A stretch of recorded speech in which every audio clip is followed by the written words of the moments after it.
Hello class, इससे पहले video में हमने क्लास 10 का जो चैप्टर था 1 रियल नंबर, उसके हमने क्वेश्चन नंबर 4 तक कंप्लीट कर लिया था। आज हम क्वेश्चन नंबर 5, 6 और 7 की शुरुआत करेंगे, उसे खत्म करेंगे। तो देखिए क्वेश्चन नंबर 5 क्या कह रहा है।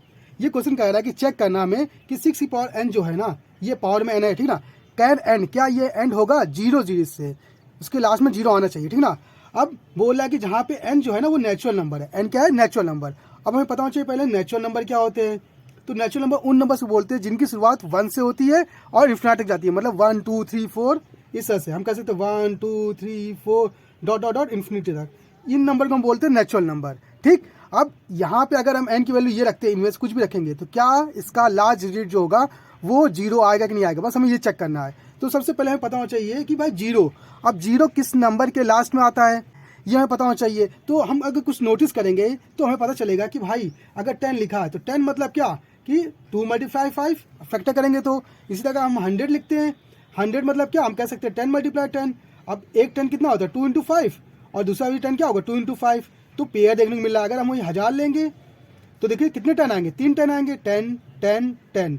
अब 10 मतलब कितना 2 × 5, ये 10 मतलब क्या 2 × 5, ये 10 मतलब क्या 2 × 5। तो आप नोटिस करेंगे कि जिसके लास्ट में 0 है तो हमें उसमें नोटिस करने को मिल रहा है कि 2 × 5 2 × 5 2 × 5, मतलब इसका फॉर्म मिल रहा है कि अगर आपके अंदर या किसी नंबर में 2 × 5 आ रहा है तो इसका मतलब उसकी यूनिट डिजिट जो होगी वो 0 होगी, ये हमें पता है। या वो एंड होगा तो 0 से एंड होगा। जैसे हम एक और एग्जांपल लेते हैं 30 का। अगर हमने 30 लिया तो 30 को अगर लिखना चाहें तो 2 मल्टीप्लाई 5 मल्टीप्लाई 3, तो देखिए 2 और 5 मिल रहा है ना, तभी तो इसके देखिए लास्ट डिजिट या यूनिट डिजिट क्या है भाई 0 आई, तभी आए ना जब ये 2 और 5 मिल रहा है। अगर ये मिलेगा तो होगा, इतना क्लियर। तो हमें ये चीज़ पता चल गई भाई 0 किसके पीछे आएगा, इतना क्लियर। अब हमें चेक करना है इसके लिए 6 की पावर n के लिए। अगर आप 6 की पावर n को नोटिस करेंगे तो 6 को हम फैक्टर में लिखेंगे, प्राइम फैक्टर में, तो हमारा आएगा 2 मल्टीप्लाई 3 इस पूरी पावर क्या n। अब आप नोटिस करेंगे इसके अंदर देखिए 2 तो है आपके पास, 2 तो है, लेकिन आपके पास 5 है, इसमें नहीं है। देखिए 5 यहाँ पे है, इसमें है, इसमें है, इसमें है, तो जिसकी वजह से 0 0 आ रहा है लास्ट में, लेकिन यहाँ पे 5 है नहीं, तो इसका मतलब पॉसिबल ही नहीं कि इसके लास्ट में क्या है 0 आए, ऐसा पॉसिबल नहीं है। तो हम कह सकते हैं क्या कि there is no 5 in this number, so it have no unit digit with 0।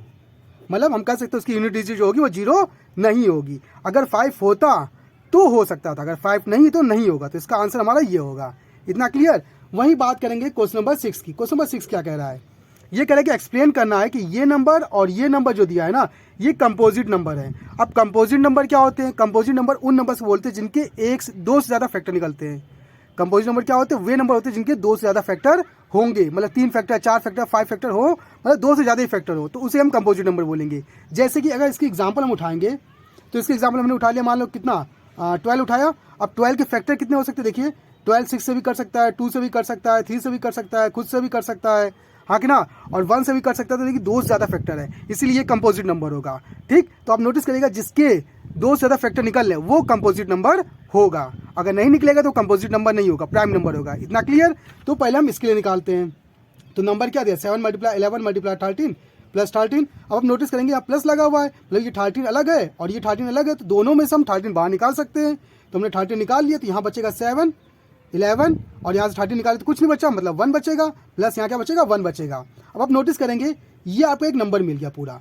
अब इस नंबर को आप 13 से भी डिवाइड कर सकते हैं, हाँ कि ना।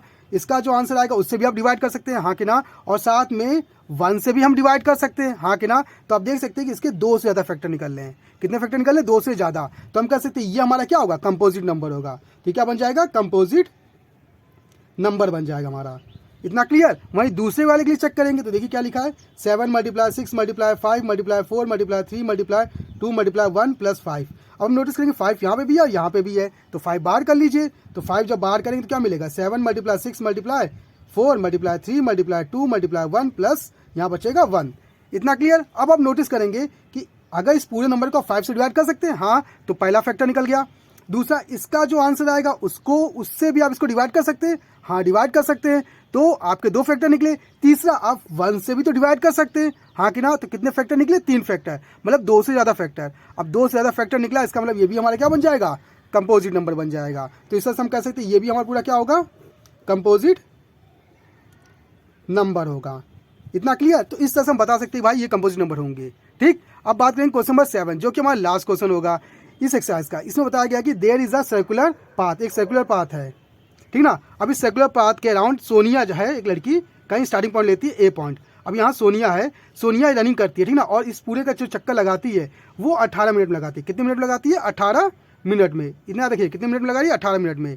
अब वहीं पे रवि आता है उसी पॉइंट से, जब वो उसका चक्कर लगाता है तो 12 मिनट में लगाता है। तो रवि कितने में लगाता है, 12 मिनट में, और ये कितने मिनट में लगाती है, 18 मिनट में। इतना क्लियर। अब दोनों बोल रहा है कि अगर दोनों एक ही पॉइंट पे खड़े हो और एक ही डायरेक्शन में दौड़ना शुरू करें तो बताना कि कब वो इस पॉइंट पर आके मिल जाएंगे, किस पॉइंट पे। तो आप नोटिस करेंगे 18-12, तो आप नोटिस करेंगे कि 18 वाली की स्पीड क्या होगी, कम होगी, तो भाई धीरे धीरे धीरे दौड़ेगा। वहीं रवि जो था उसकी स्पीड, उस टाइम कम है ना, तो स्पीड ज़्यादा होगी तो तेज़ दौड़ेगा। इसका मतलब कभी ना कभी तो भाई एक राउंड मारने के बाद वो मिलेंगे नहीं, 2 राउंड मारना पड़ेगा, 3 राउंड, पता नहीं कितने राउंड मारने पड़ेंगे, तब जाके वो इस पॉइंट पर मिलेंगे।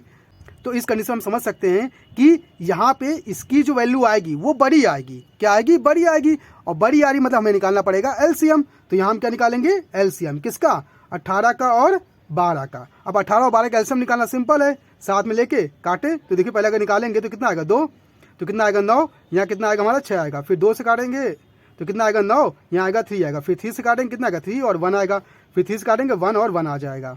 तो देखिए हमारा एलसीएम निकल आया। तो रख लीजिए 2 मल्टीप्लाई 3 मल्टीप्लाई 3, ये आ गया। आप इनको मल्टीप्लाई कर लीजिए, 2 2 4, 4 3 12, 12 3 36।